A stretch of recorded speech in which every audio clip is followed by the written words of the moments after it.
Ce qui pose problème à de nombreux élèves, c'est de trouver le domaine de définition d'une fonction.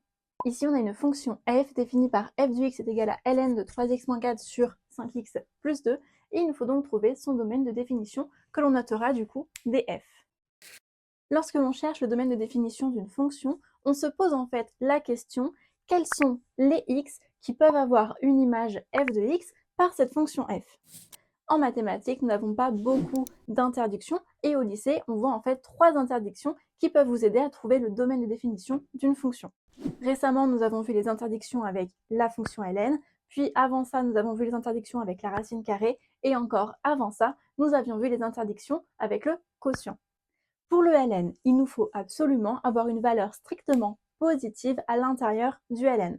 Pour la racine carrée, il nous faut absolument avoir une valeur positive ou nulle, et pour le quotient, on ne peut pas diviser par 0. Autrement dit, le dénominateur d'une fraction est toujours différent de 0. Sur cette fonction f de x, on a donc deux conditions à vérifier.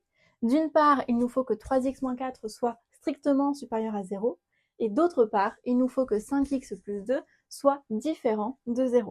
Finalement, on peut noter cet ensemble, ce domaine de définition, comme suit, c'est l'ensemble des x appartenant à R, tel que 3x moins 4 soit strictement supérieur à 0, et 5x plus 2 différent de 0. Dans un premier temps, on va donc résoudre 3x moins 4 strictement supérieur à 0. Finalement, si 3x moins 4 est strictement supérieur à 0, alors x est strictement supérieur à 4 tiers.